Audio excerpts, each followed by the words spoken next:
We fight like hell. And if you don't fight like hell, you're not going to have a country anymore. More.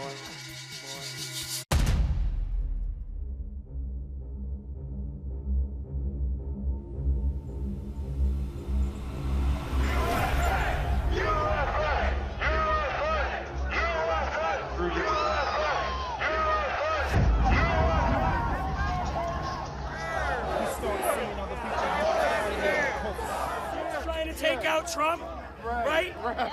And they think they're going to win again?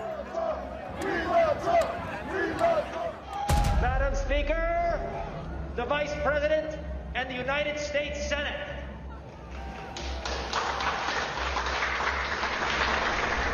Mike Pence is going to have to come through for us.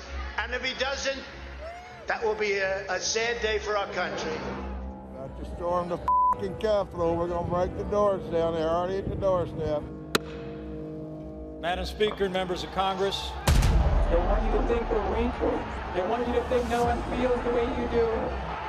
I submit to you that we are much stronger than them. We are mad gays. We are much stronger than they are. We are many. It's not about the good people of Arizona. And it will stand in recess until the call of the chair.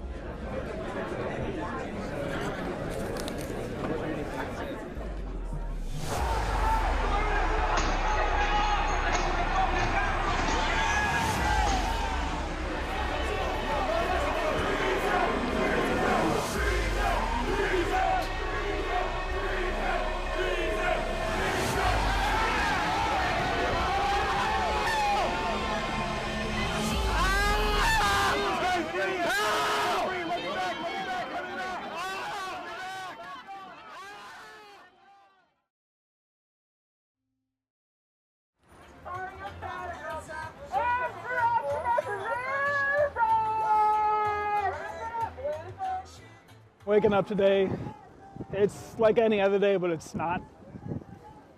Think about what happened on January 6th, the insurrection, the violence. But you also think about everything that's happened since then. All the evidence they have uncovered, all the trials, and hopefully the trials that are going to come up for the people who are in charge.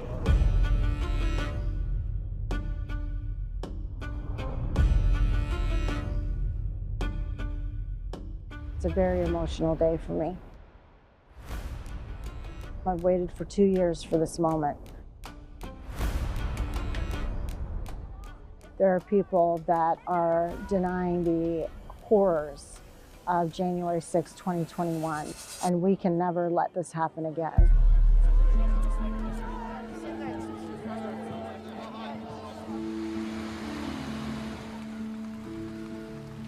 The morning of the insurrection, Howie was in his normal, happy, cheerful mood. As he left for work, I told him, not to run towards danger, but to come back home to his wife. We both laughed because we knew that Howie was the kind of person who took his job seriously and gave 100%. But we had no idea what was to come. I joined the military to serve and go overseas in Iraq. But January 6th, it was another beast. It was a tragedy that would have cost the American democracy.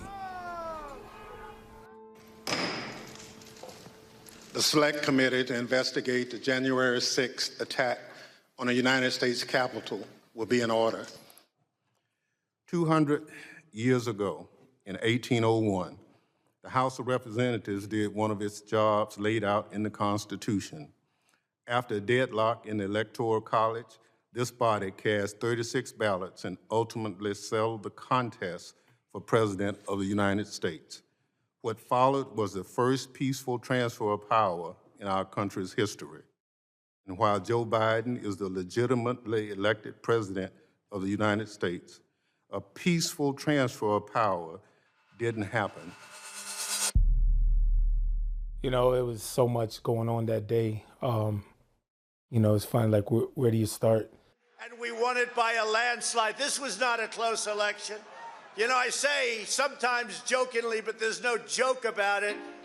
I've been in 2 elections. Over my career, been part of over 1,000 First Amendment protests.